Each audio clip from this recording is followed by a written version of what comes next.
Hello, my name's Arya. I'm right here. This is Davis and this is Kaya. This is our investigation team. The question we asked was, how do a painted turtle's traits help it to survive in its environment? Our organism was the painted turtle. The question that I asked was, how much light does a painted turtle prefer? My question helps answer the team question because if turtles didn't have the right amount of light, they would not be able to use their traits in their environment to help them survive. This is me doing my investigation right up here, and this is a photo of my investigation chamber. Right here is a video of one of my trials, but not the entire one.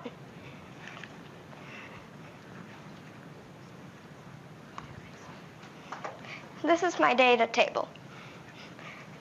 In my data, the painted turtle preferred being under a 75-watt bulb more than it did any of the other light conditions. In some of the trials, it didn't move, and in some of them, it just stayed still for a little while. This is my pie graph. It went to the 75-watt bulb 55% of the time. It went to the 150-watt bulb 9% of the time. It went to the open and exposed part of the chamber 18% of the time. And it went under the 40-watt bulb 18% of the time as well. It didn't go under the black paper at all.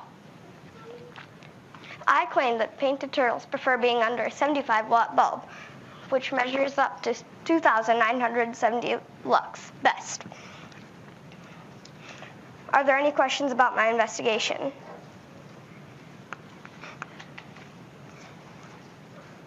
Mr. Nicolette?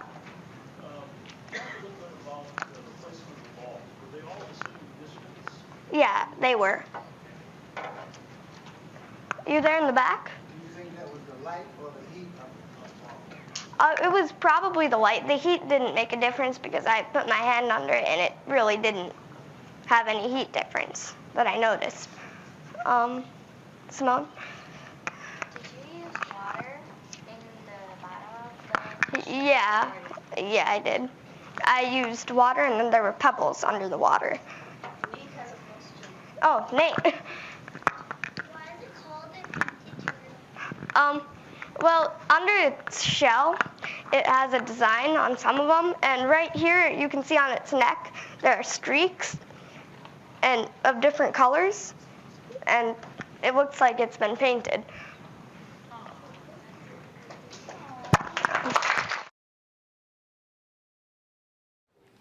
Well, first things first, I'd like to thank Ms. Kramer for instructing us for the past 3 months. And then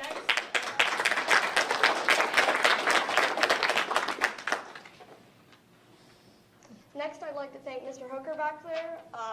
He's my science teacher all the way up north in Big Rapids. So.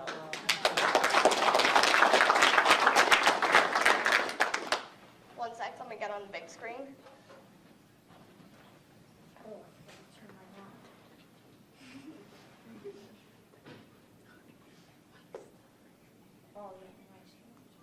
Well, I'm Arya Rao, if you didn't already know, and I conducted an experiment on pH in the dune ecosystem.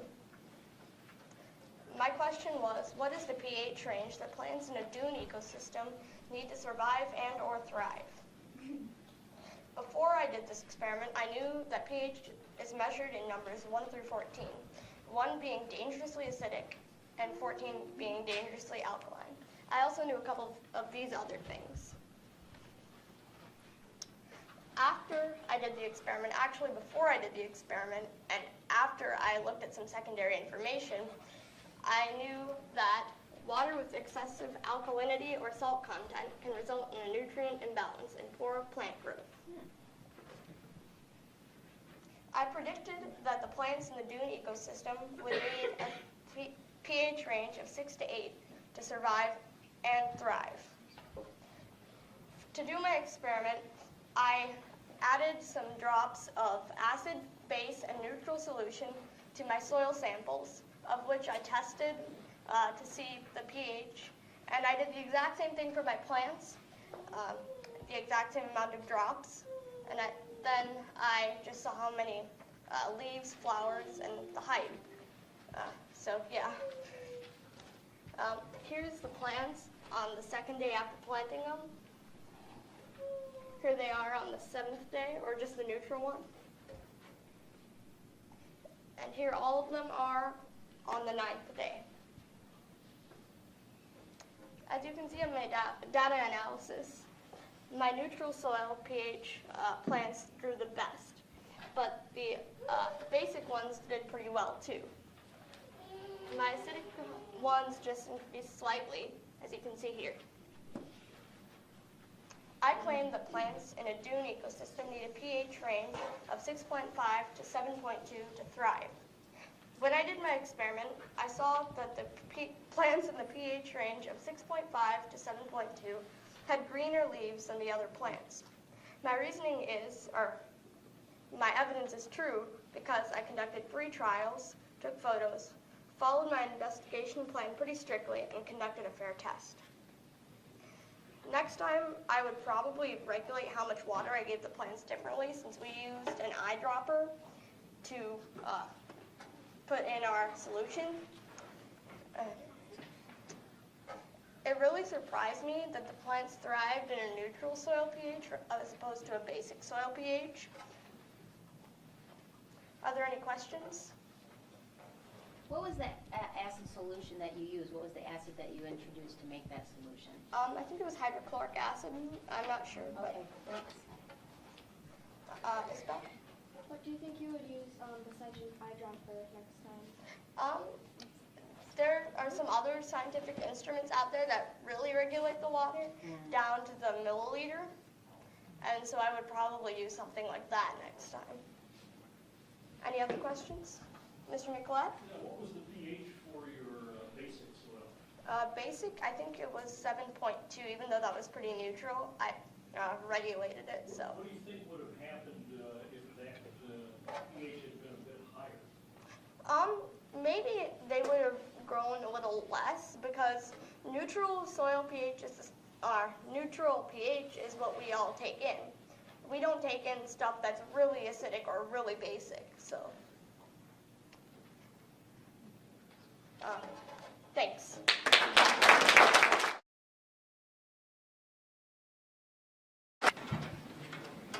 Okay, my name is Arya Rao, and I did an experiment on the effects of thyroxine on the growth and development of xenophus frogs. My question was, what is the effect of thyroxine on the growth and development of a xenophus frog? And some secondary information I had is that thyroxine is used for speeding up metabolism, which proved useful in my experiment. I predicted that the thyroxine would stunt growth in xenophus frogs because it's a really dangerous hormone when it's used in large amounts. Here's my investigation plan. I got some frog eggs and then 4 containers. I placed 15 eggs in each container. And then I made different concentrations of thyroxine by adding sodium hydroxide to some thyroxine powder and then concentrating that in water. And then I diluted it to my different concentrations. I placed 30 milliliters of each dilution in my containers. And a quick note before I go to my data. In my first mega trial, I had to use a different investigation plan. And then I switched to my current investigation plan. The first one didn't work very well because everything died, but here it is. There's a video of my setup. Or my first setup, that is.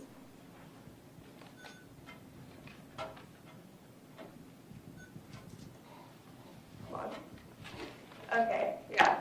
Here is my very first trial, or sub-trial I did. So you can see there's minimal growth in like everything. Here's another one. As you can see, my 1 to 10,000 concentration had to be discontinued, and there was no growth in the 1 to 100,000 as well. And there was some growth in the other two, but not much.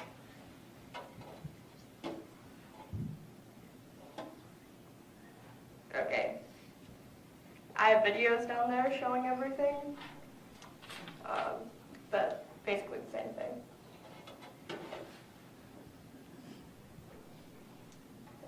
Okay, come on, iPad, you need to switch. Okay, here's some more data,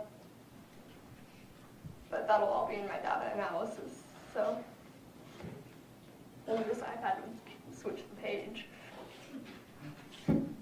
Okay, this is my very last sub-trial in trial 1. Everything died, as you can see, so I started a new trial. And this is my trial 2.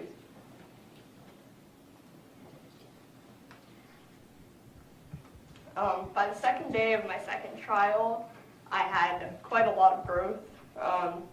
In my control, which was the rearing solution, 3 of my xenopus eggs hatched, and the rest were almost there. 10 hatched in the 1 to 1,000,000 concentration, and then the rest you guys can read for yourselves.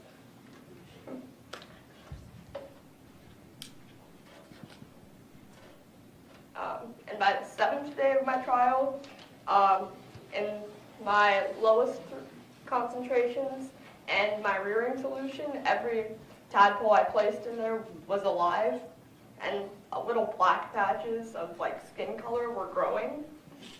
And in my 1 to 100,000 concentration, there were 12 alive, and the other 3 had like died. And the black patches were also growing. Here are pictures of my containers. Those were taken 2 days ago, and that's after all of my trials. So, yeah. As you can see in my first trial, the data was pretty inconsistent. They all died, and these ones. And then some lived and then died again. Then in my second trial, which for some reason the labels disappeared, the data was really consistent. So I claim that a small amount of thyroxine will speed up the growth and development of xenopus frogs, but a large amount will stunt it. My evidence is that I conducted 2 mega trials and 7 sub-trials in which more than 10 frogs lived in each concentration. My reasoning is the consistent data taken in my experiment. I am somewhat confident in my experiment due to some unnecessary deaths, but the data obtained in my second mega trial was pretty consistent. My application was, why are xenopus frogs used as models to learn about and improve human health?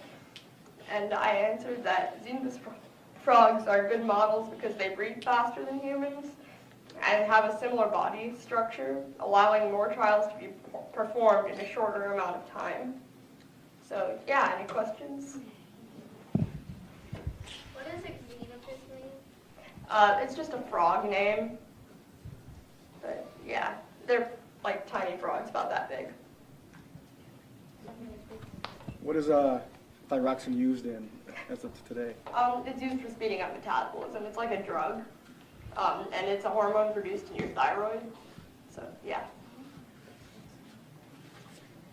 Why was it necessary to dilute it with sodium hydroxide first? It's if you just put in pure thyroxine, even for a human, they would die like instantly. So you want to dilute it.